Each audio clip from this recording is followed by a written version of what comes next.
What's up mga ka-Real Property Finder at Real Property Philippines. Isang mapagpalang umaga po sa ating lahat. Time check po tayo. Ngayon po is 11 o'clock po ng tanghali. Andito po kami ngayon sa Barangay Lala Laguna, boundary po ng Tanag. May binisita po kami rito ng property na may kabuang sukat po na mahigit 7 hektarya at 154 square meter. Na ayon po sa seller na ating kausap po kanina, ito po ang nasabi niyang property. Bale, ang pinakadulo po nito mga ka-farm ay yung pong dulo po ng Laguna Mars. Kaya ito pong property nila sir, mula po doon, naghahanggilid po yan dito. Yan pong papunta dito sa may mga kabahayan na to, yung gilid. Bale, ito pong parangan po na to, ito po yung nasabing property na binebenta. Papunta po doon sa itaas, pabuka. Bali, ano po ito? Dito po sa area na aming kinatatayuan, ito po ang almost flat. And then siya gawi-gawi po doon, medyo pa-upland po siya ng bahagya. According po sa seller na kausap ko po kanina, ito pong property niya ay title TCT na po. And then ano naman po ito, may certified true copy na rin po siya. At kaya wala pong magiging problema po kung inyo po itong magugustuhan at magkakasundo po kayo sa tamang presyo. Madali po itong mailipat po sa inyong pangalan. Tara po mga ka-farm, samahan nyo po akong libutin itong nasabing property. Nang maibida ko po sa inyo ang mga matatagpuan po dito sa area. Bali, ano po ito? Ideal po ito na gawing ano po, farm. Kaya ang ano po nito dito po sa bago po kayo makarating dito sa property, sa ngayon po meron po itong pedy road po na maaari pong lakaran papasok dito sa property nila sir. And then ang pinaka the best way din naman daw po kung sakali nga po inyo itong mabibili dito po sa Laguna Mars, pwede po kayo mag-ano ng bangka. Kung sakali po, para medyo may mga ano po siya na konting tatawid lang po kayo dito. Papunta po doon sa pinaka po ng Laguna Mars. Meron po doon pinaka parang pier na maliit. Na maaari po kayo doon mag-ano ng bangka. Papunta po dito sa nasabing property. Ito po ang pinaka the best way. Dito naman po sa nasabing pedy road na to. Mula po rito kung maglalakad po kayo hanggang doon po sa pinaka national highway. Meron po itong almost 15 minutes po na lakad. Bali, pabaktas po dito sa pedy road hanggang sa maabot nyo po itong nasabing property na binebenta. Kaya bali yun po. Yun po natatanaw po yung pinakapapunta po na yun sa gawing pa-upland. Yun pa po, nasasakupan pa po yun ng nasabing property na binebenta. Ang mga po dito, meron po ritong mga mahigit pa po na nyug. Nasa akin pong tansya, mga mahigit 400 pa po. Ito lang pong area na to ang clearing. Ito pong ating dinadaanan na pedy road. Na hanggang dyan nga daw po yung pinakadulo sa may gilid po ng Laguna Mars. And then hanggang dito po ang pinaka-boundary ng property ni sir. Marami po dito mga hardwood po, kagaya po nitong puno ng bangkal. Ayan. Bali ito kayang kubo na to, hahagipin pa kaya.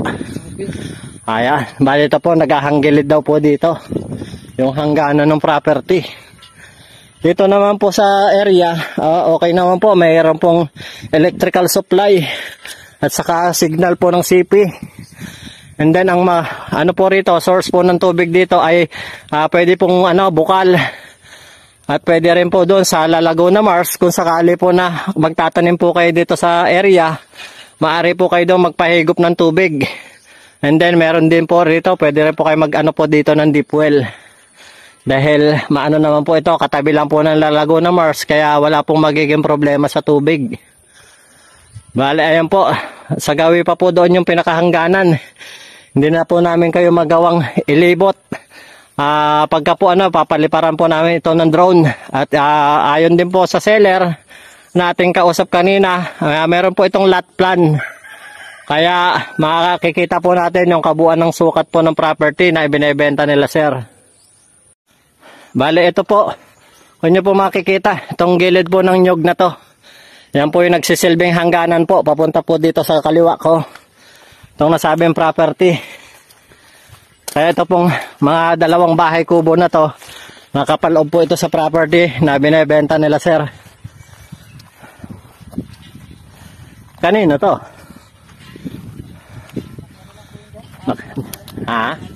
Nakitirek.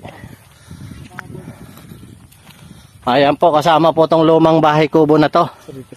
Papunta po dito sa area. May kalamansi At may puno ng may ng pugad. Hingi tayong kalamansi. Pwede kaya hingin yan? Balik tayo, ito. May mga ilang fruit bearing po dito sa area. Ayun, ano kaya yun? Mangga po.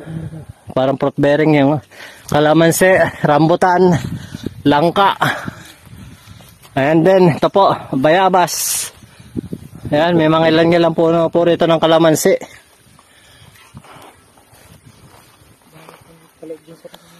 Ito po yung nasabing property. Ito po mga ka-farm, sa akin po nakikita, maganda po itong nasabing property. Dahil hindi po siya upland na although nandito lang po siya sa gilid po nitong marshland, pero sa akin pong pag-oobserba at paglilibot dito sa nasabing property, ideal na ideal po itong gawing farm. Pwede po kayo dito ng mga panabong na manok. Puno po ng kasasagingan dito sa gawin na to. Ito, sakop na to. Ayan po. Kasama daw po ito at marami pong mahogani dito sa area. Huwag niya pong mapapalinisan to ng bahagya. Lalabas na po yung ganda nito. Dahil hindi naman po siya kasukalan. Ito po. Huwag niya po mapapansin. Ito pong puno ng nyog na mababa pa pero may mga bunga na po siya. Andito po kami ngayon sa ilalim nitong po ng saging. Ito pong mga saging na to ay saba. Kung nyo pong makikita, malinis po yung property sa gawin na to. At napakarami po ditong puno ng pinya. Ayan po siya at meron po ditong malit na kanal na may dumadaloy pong tubig pababa. Papunta po doon sa pinaka La Laguna Mars. Napakadami pong saging dito sa area. Ito po yung portion na semi-upland.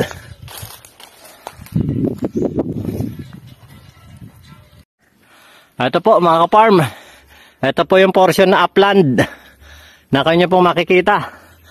Ay, napakalawak at kung inyo po itong mapapahawan. Ayan po, dito po sa area na to. Ito po yung ginawa nilang gulayan. At taniman po ng mais. Dito po sa area, may mga iba't ibang matatagpuan nyo rito. Napakaraming puno ng sili, talong, mais, kapo papaya. Kaya po sa mga interested buyer po, tawag na po kayo sa number na makikita nyo sa inyong screen at sa WhatsApp Viber po. At bisitahin nyo rin po ang aming website. Para po sa mga dagdag information na gusto nyo pong malaman tungkol po dito sa nasabing property. Ito po, harinawa po, magustuhan nyo po ito. Sa mga OFW po na nagnanais pong mag-invest ng property dito sa lalawigan ng Quezon, bisitahin nyo lang po ang aming website. May mga bayan-bayan po kami doon na mayroon po kaming property na hawak. Baka po isa na po doon ang magustuhan nyo na i-invest at idagdag po sa inyong investment. Ayun lamang po mga ka-farm, maraming salamat po at isang mapagpalang araw po muli sa ating lahat. God bless us all po. Sa mga tumatangkilik po ng ating YouTube channel at sa ating mga buyer po, at saka po mga mga kababay OFW, maraming salamat po sa inyong suporta.